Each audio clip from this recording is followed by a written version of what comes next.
کچھ یوں ہی آنکھ بھر نہیں آتی، اب محبت نظر نہیں آتی، رنگ روٹھے ہیں ہم سے فطرت کے، چاندنی بام پر نہیں آتی۔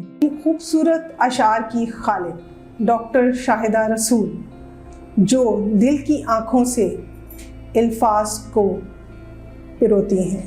جی ناظرین، بیٹھک وِد شائرین کے ساتھ آج ہی ہماری مہمان ہیں ڈاکٹر شاہدہ رسول۔ دی ویمن یونیورسٹی آف ملتان میں اسسٹنٹ پروفیسر کے طور پر شعبہ اردو سے وابستہ ہیں۔ وہ اس شعبہ حاضہ میں بطور سربراہ بھی خدمات سر انجام دے چکے ہیں۔ ناظرین، آج دنیا بھر میں ماؤں کا عالمی دن منایا جا رہا ہے۔ اگر ہم بات کریں ڈاکٹر شاہدہ رسول کی کامیابی کی، تو ان کی زندگی میں بھی ان کی والدہ کا بہت بڑا ہاتھ ہے۔ آئیے ڈاکٹر شاہدہ رسول سے ملتے ہیں۔ السلام علیکم ڈاکٹر شاہدہ رسول صاحبہ۔ وعلیکم السلام، بہت شکریہ شہرین، آپ نے اس بیٹھک کے پلیٹ فارم پر مجھے اور میری والدہ کو دعوت دی، اور ہمیں اس پلیٹ فارم کے ذریعے سے ماؤں کے عالمی دن کو اجاگر کرنے کا بھی ایک طرح سے موقع ملے گا، اور یہ بھی کہ بہت ساری مائیں واقعی غیر معمولی جنت کی مستحق ہوتی ہیں، کیونکہ وہ غیر معمولی حالات میں اپنے بچوں کی پرورش کرتی ہیں اور ان کی دیکھ ریکھ کرتی ہیں۔ تو میں سمجھتی ہوں کہ میری ماں ان میں سے ایک ہیں، اور میں آپ کی شکر گزار ہوں کہ آپ نے یہ میری والدہ کو گفتگو کا موقع دے کر جو یہ معاشرہ ہے اس کو ایک مثبت پیغام دینے کی اچھی کوشش کی ہے۔ بہت شکریہ۔ جی ناظرین، آج ماؤں کا عالمی دن ہے، اور ہم نے ڈاکٹر شاہدہ رسول کا انتخاب اس لیے کیا کیونکہ ان کی والد بچپن میں ہی اس دنیا سے کوچ کر گئے، اور ان کی والدہ نے ان کی پرورش کی۔ تو ہم چاہتے ہیں کہ ڈاکٹر شاہدہ رسول اور ان کی والدہ اپنے اس سفر کو ہم سے شیئر کریں، تاکہ ہر ماں جو اس وقت تربیت کر رہی ہیں ان کے لیے ایسی مائیں مشعل راہ ہوں۔ شاہدہ، بلا شبہ والد شجر سایہ دار کی مانند ہوتے ہیں۔ ہم چاہتے ہیں ہمارے ناظرین کو بتائیں کہ جب آپ کے والد کس عمر میں آپ سے بچھڑ گئے، اور پھر وہ وقت کس طرح کا گزرا، اور آپ کی والدہ نے آپ کو کس طرح سنبھالا ایسے وقت میں؟ جی، میرے والد صاحب یقیناً میرے لیے شجر سایہ دار تھے، اور میں 9 برس کی تھی جب ان کا انتقال ہوا کینسر سے۔ اس وقت خیر میری جو زندگی تھی وہ کوئی اتنی مطلب اس کی منصوبہ بندی کوئی اتنی زیادہ نہیں کی گئی تھی۔ میرے والد یہ ایک تاثر لے کر اس دنیا سے گئے تھے کہ شاید مجھے یوں ہی فراغت کی زندگی بسر کرنا پڑے، اور وہ میرے لیے بہت زیادہ ایک فکر مند رہتے تھے، اور ہر ایک سے کہتے تھے کہ میں چاہے ساری دولت خرچ کر کے بھی اپنی بیٹی کی بینائی واپس لا سکوں تو مجھے کوئی اعتراض نہیں ہے۔ پھر جب ہر محاذ پر انہیں ناکامی ہوئی، میری بینائی واپس نہ آ سکی، تو وہ اپنے بیٹے یعنی میرے بڑے بھائی سے یہ کہہ دیا تھا انہوں نے کہ ہم اس کے لیے اتنا ایسا انتظام کر دیں گے کہ کسی کی محتاج نہیں رہے گی، دنیا اس کی خدمت کرے گی۔ تو مجھے یاد ہے جب وہ کینسر کی لڑائی لڑ رہے تھے، آخری لمحات تھے ان کی زندگی کے، وہ بالکل 17 جون کا ایک کڑکتی دوپہر تھی جب ہم ان کو ہسپتال میں ملنے کے لیے گئے۔ وہ کسی کو بھی نہیں پہچان رہے تھے، لیکن مجھے انہوں نے پہچانا، اور جب میں اٹھ کے کھڑی ہوئی اور اپنے ابا کے پاس جانے لگی تو کافی زیادہ فاصلے پر وہ لیٹے ہوئے تھے اور بے ہوشی کے عالم میں تھے۔ معلوم نہیں انہیں کیسے یہ ان تک یہ ویوز پہنچی کہ ان کی بیٹی اٹھ کے کھڑی ہو گئی ہے، کہیں وہ گر نہ جائے، اسے چوٹ نہ لگ جائے۔ انہوں نے میری خالہ کو مخاطب کیا اور کہا کہ اس کو بٹھا دو، اس کو کہو کہ میں کل اس سے باتیں کروں گا۔ تو وہ خیر کل تو کبھی نہ آئی۔ پھر بہت عرصہ میرے بھائی نے، اماں نے میری دیکھ بھال کی۔ اس وقت جب میرے والد صاحب اس دنیا سے رخصت ہوئے، اس وقت بہت سارے اور مسائل تھے۔ شاید میرے والد کے ذہن میں تو یہ تھا کہ میں مطلب کس طرح سے زندگی گزاروں گی، لیکن جب میرے والد کو سب رخصت کر رہے تھے تو اس وقت بہت سارے اور مسائل تھے۔ میں کہیں اتنا بڑا مسئلہ نہیں تھی، یہی تصور چونکہ تھا کہ میں یوں ہی گھر بیٹھے بیٹھے زندگی بسر کروں گی، تو اس وجہ سے۔ لیکن جیسے جیسے وقت گزرا